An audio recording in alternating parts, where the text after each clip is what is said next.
Монгол мал үндэсний хөтөлбөр Монгол улсын засгийн газар үйлдвэрлэл хөдөө аж ахуйн яам үзүүлж байна.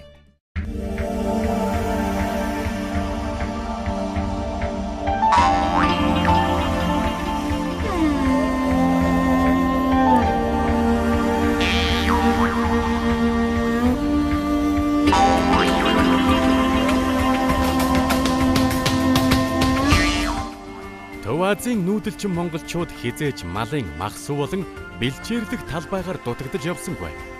Байгалийн хатуу ширүүн нөхцөлд Монголын эзэнт гүрнээс ардын хувьсгал хүртэлх 800-ны туршид 20-30 сая орчим мал 1 сая хүрэхгүй хүн аж төрөм амьдарч байлаа. Өдгөө нийт 150 мянга орчим малчин өрх байгаа нь манай хүн амын 20% ч хүрэхгүй тоо юм. Хот суурин газрын хүн амыг сүүн бүтээгдэхүүнээр хангах нь бидний өмнө тулгарсан нэгэн том сорилт байлаа.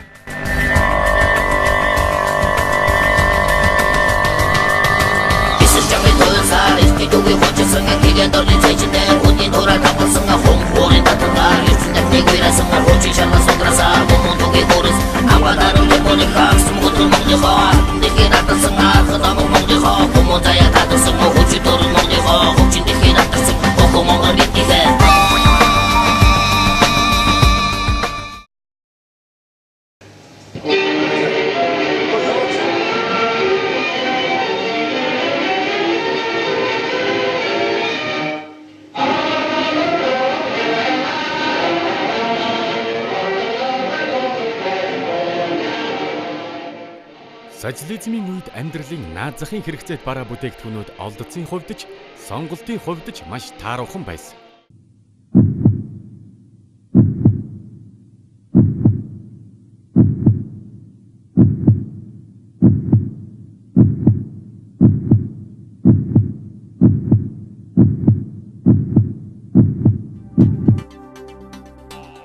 Зах зээлийн эдийн засагт шилжсэн сүүлийн 23 жилд дэлгүүрийн лангуу дүүрч бараа үйлчилгээж сайжрлаа. Бид дэлхийн бараг бүх оронтой худалдаа хийдэг. Одоо цагт мөнгө л байхад олдохгүй бараа гэж үгүй хэмээн хүмүүс ярьдаг болжээ.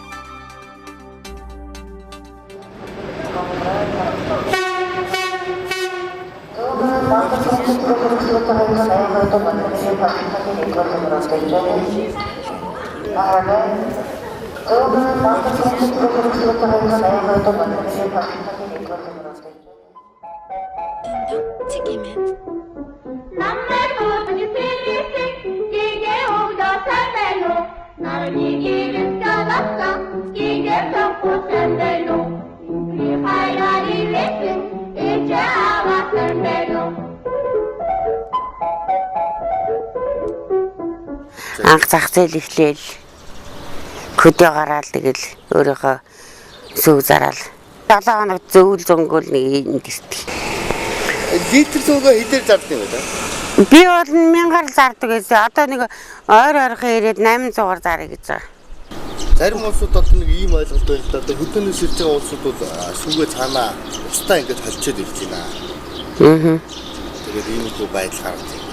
Тийм бол байхгүй л ер нь бол байдаг юм байна лээ. Би бас мэдлээ. 2012 оны байдлаар дэлхийн нэг хүнд ноогдох сүүн бүтээгдэхүүний дундаж хэрэглээ. Жилд Европ хүнийх 290 кг, Монголд хөдөөд 200 кг, хотод 80 кг. Ихэнх нь хуурай сүү. Манай орон олон толгой мал тааж сүүн бүтээгдэхүүний гарц хэтэрхий улирлын чанартай. Нийт сааж буй сүүний 80% нь зөвхөн 5-9 дугаар сард нийлүүлэгддэг. Өвлийн улиралд цаг агарын тааламжгүй нөхцлөөс үүдэж сүүний гарц эрс муудадаг. Иймээс ч хуурай сүү түлхүү хэрэглэхээс аргагүй. Гуанзны хуушур хамгийн чанаргүй хоол мөрдлөө гэрийн хуушур яагаад хамгийн тансаг хоол болждаг юм болоо. Учир нь гуанзны хуушурыг зарах гэж гэрийн хуушурыг идэх гэж хийдэг. Хуурай сүү, хөдөөний цэвэр сүү хоёр хоорондоо гэрийн хуушур, гуанзны хуушур шиг л ялгаатай. Хуурай сүүгээр сүлсэн давгүл сайхан цай. Газтай ундаанаас лав дээр. Гэхдээ л бид чинь 40 сая малтай орон шүү дээ. За манайд бол хөдөөний малчид болон сумын төвийнхэн бол өөрсдийнхөө хэрэгцээг яаж игээд хангах чинь өөрсдийнхөө сүгээр. Тэгэхээр биднэрт манай үйлдвэрүүд аж ахуйн яам тулгарч байгаа нэг бэрхшээл болохоор хотын хүмүүсийг яаж хэрхэн сүгээр одоо шингэн чанартай сүгээр хангах уу гэдэг. Тэгэхээр биднэрт бол зайлшгүй ийм өндөр гарцтай сүүний фермийн аж ахуй хөгжүүлэх шаардлага гарч байгаа. Манай улс сүүний хэрэгцээгээ дотоодын үйлдвэрлэлээр бүрэн хангадаг хэдий ч сүүн бүтээгдэхүүн үйлдвэрлэгчдийн түүхийдэд импортын хуурай сүү зөнхлөх байр суурийг эзэлсээр байна. Үнэний шинэхэн цэвэр сүг нийт орон даяар хэрхэн түгээхв? Гагцхүү бидэнд энэ бэрхшээл тулгараагүй.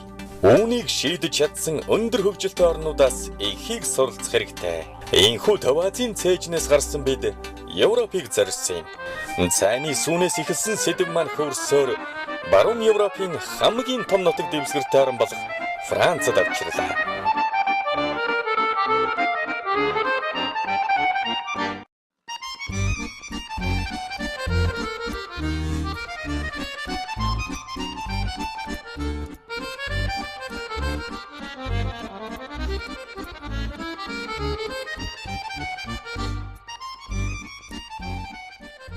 Эдгээр үнэнүүд нь Францын эрчимжүүлсэн мал аж ахуйн 50-60 жилийн хөгжлийн үр дүн.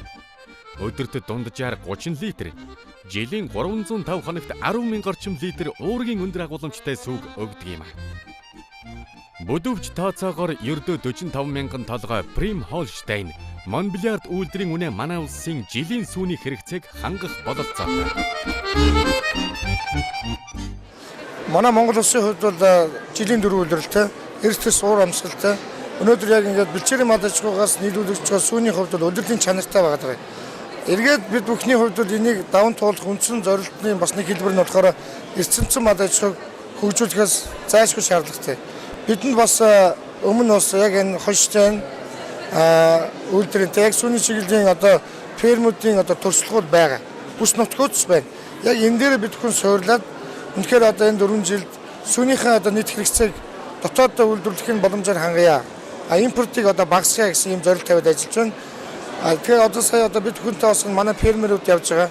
Эд маань ч гэсэн өнөөдөр яг Монгол улсад яг аль чиглэлийнх нь одоо үнэнүүд очих юм бол өхрөөд очих юм бол одоо яг сүүний чиглэлээр одоо амьдрах чадвартай байх вэ гэдгийг бол судлаа явж байна. Qui dure longtemps, qui soit adaptable à des conditions climatiques, on va dire moins 40 en hiver. En plus en fait. Монголд бол цементал үйлдвэрийн өхөр бол их байдгийг би мэднэ. Цементал нь болохоор илүүтэй хосломол чиглэлийн махандаа бас чиглэлмэл байдаг. Монбелиард нь болохоор илүүтэй сүүний гарцыг сайжруулахын тулд бид нар яасан. Энэ хоёр үйлдвэрийн гарал үүсэл нэг юм 40 жилийн өмнөх гарал үүсэл нэг учраас одоо Монбелиардын бухаар цементалыг одоо эрлүүцжүүлэх юм бол ийм юм гарч байна гэж энэ үнэ.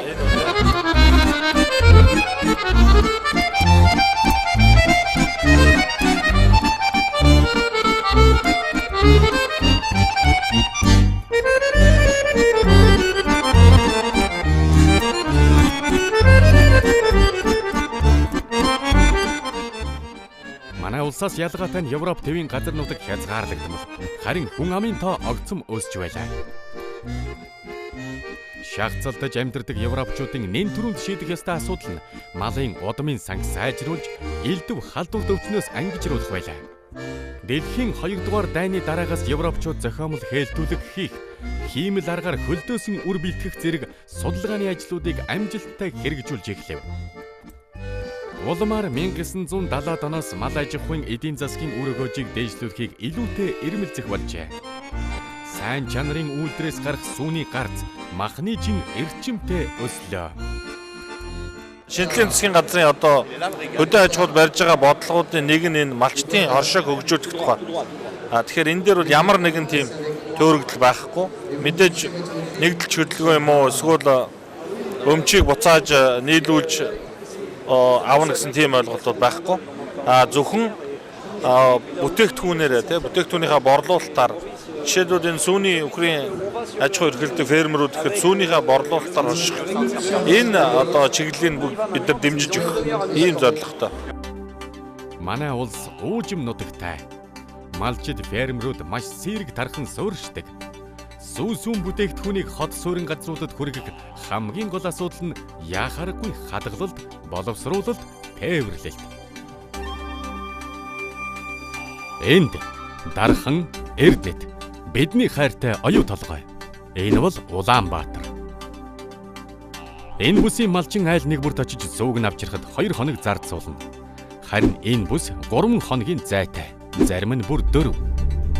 Бензиний мөнгийг тооцохгүй баян байсан ч сүү 2 хоногийн дотор л гашилдаг. Тиймээс энд байгаа Монгол үнэний сүүг бид хизээж ууж чадахгүй. Харин эндээс төмөр замаар хуурай сүү зөөхөд маш бага зардал. Олон айлаар хийж шалгуун өрөхгүй ганц үйлдвэрээс л бүтээгдэхүүнээ татчихна. Мөнгө малчид руу биш гадагшаа урсаж бид хуурай сүү нэлээд харамсалтай хэрэг шүү. Тэгээд дээрэс нь сүүний фермерүүдийг бид нар бас төр засгаас дэмжин хоршин гэдэг байгаа чинь эргээд өөрөө хэллээ. Нэг хүн 50 үхрийнхаа сүүг аваад борлуулахгаа явж явах чухлуу. Эсвэл 50 үхэртэй 5 юм уу 6 ферм нийлээд дундаа нэг тээвэрлэлтийн асуудлаа шийдээд тэгээд нэг газартаа гэрээ хийгээд өхөн дээр үү те. Тэгэхээр ерөөсөө явж эцэст нь бол зардлыг бууруулах тухай ярьж байгаа бид нар. Дээрэс нь эрүүл ахуйн шаардлага хангасан одоо тоног төхөөрөмж ашиглаж дээрэс нь хямд өртөгтэй тээвэрлэлт ашиглаж хоршиж хамтарч нийлж асуудлаа шийдэх гэдэг ийм асуудал байна. Ганц малчин өрх эдгэр техникийг авч хүчрэхгүй. Тиймээс ч сүүн бүтээгдэхүүнийг тээвэрлэж, хадгалж, боловсруулалт хийж чадахгүй. Харин олон малчин фермер нийлвэл үүнийг хийж чадна. Европт 100 жилийн өмнөөс малчин фермерүүд нэгдэн хоршоо байгуулсан нь тэднийг маш том амжилтанд хүргэсэн юм. Хоршоо нь нэгдэл гэхээсээ илүү хувьцаат компанитай төстэй юм. Зөвхөн нэгдэж томорсон хоршоод л шинжлэх ухааны судалгаа явуулж зах зээлд бүтээгдэхүүнээ өрсөлдүүлэх боломжтой юм аа. Ерөөсөө Францад 1960 оноос эхлээд ерөөсөө төр хувийн хөгжлийн хамтын ажиллагаа хөдөө аж ахуйн салбарт төр хөгжлийн хамтын ажиллагаа гэдгийг хөгжүүлж гисэн. Энэ ямар хэлбэрээр зохион байгуулагдсан бэ гэхээр төр засгийн газраас яамны зүгээс өөрсдийн итгэмжлэлийг мэргэжлийн холбоотод өгсөн. Мэргэжлийн холбоот нь болохоор яг газар дээр байгаа фермер эрхлэгчид, мал аж ахуйн эрхлэгчтэй шууд хамтын ажиллагаатай төрийн өмнөөс тэр мэргэжлийн холбоот нь болохоор төрийн өмнөөс тэр одоо фермерүүдтэй мэргэжлийн үйлчлэгээ үзүүлж мэргэжлийн техникийн хамтын ажиллагааг явуулдаг. Энэ нь ерөөсөө төр хувийн хөгжлийн хамтын ажиллагааг мэргэжлийн холбоотоор төлөөлүүлж хийж байгаа одоо төрийн хамгийн том бодлого. Хуурай сүүнээс садах зорилт нь мөсөн уулын ердөөл орон хэсэг юм. 50 гаруй жилийн түүхтэй Францын хөдөө аж ахуйн хоршоолол маш олон зүйлийг цогцоор нь шийдэж чаджээ. Хөдөө аж ахуйгаар амьдрагчдын орлого нэмэгдэж, малын удмын сан цэвэршиж, хүнсний эрүүл ахуйн нөхцөл сайжирч, цаашлаад үндэсний аюулгүй байдлын нэгэн багна болж чадсан байна. Хоршоолол хөгжснөөр олон төрлийн ашиг шимт үйлдвэрүүдийг нутагшуулж, дэлхийн жишг төрсэн хөдөө аж ахуйн нарийн мэргэжилтнүүд олноор бэлтгэгдэн.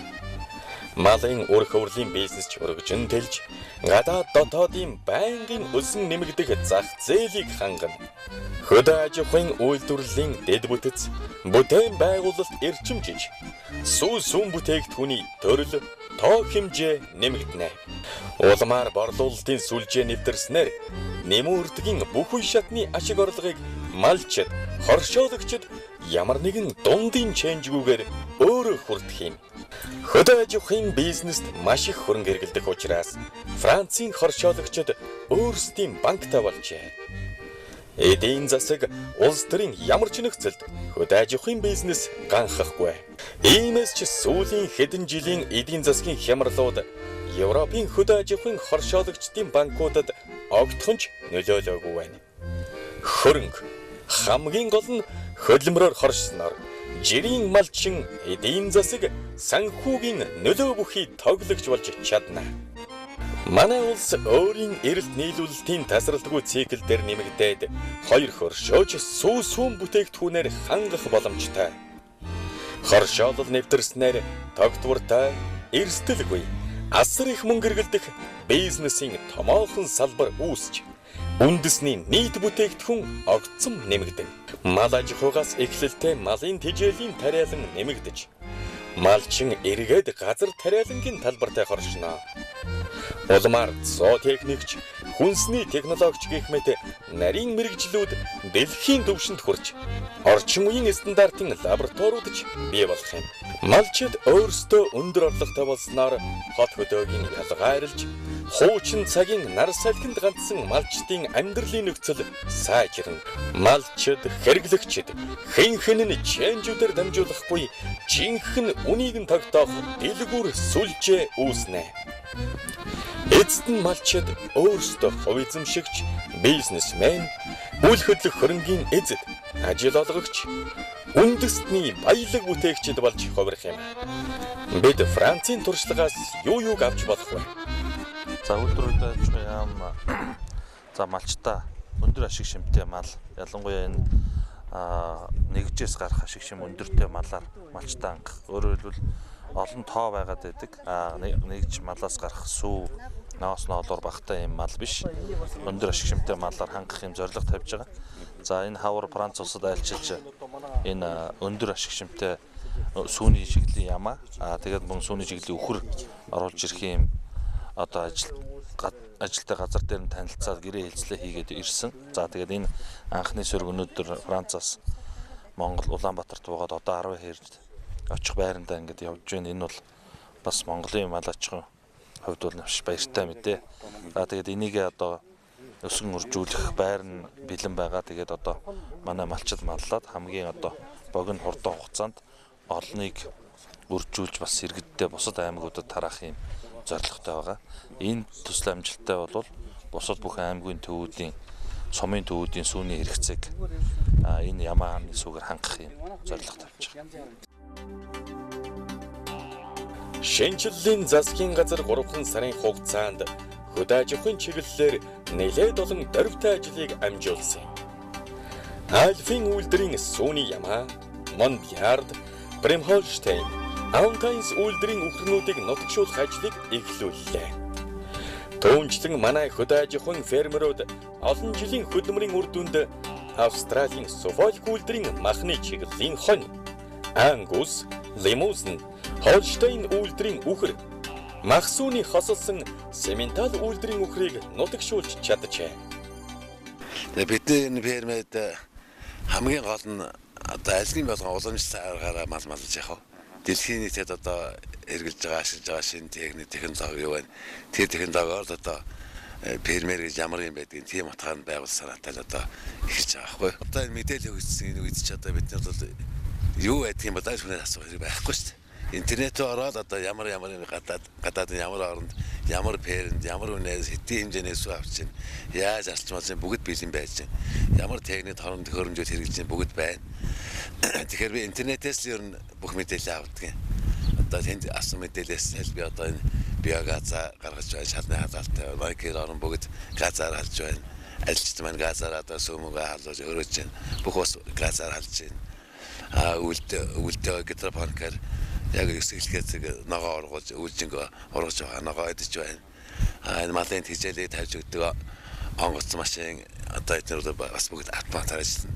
Энэ бол бас интернетээс хараад зураг мөргэн аваад дуурайлгаад хийчихсэн шүү дээ. Нэгэн цагт Францад үүсч хөгжсөн хоршоолол манай нутгийн хөрсөн дээр буух бүхий л таатай нөхцөл байдал бүрдэжээ. Өглөө бүр гэрийн чин гадаа хямдхан цэвэр Монгол үнэний сүү ирэх цаг бодохгүй. Үүний тулд малчид, хөдөө аж ахуйн фермерүүд маань зөв нэгдэж хөдөлмөрөөр хорших зайлшгүй шаардлагатай билээ.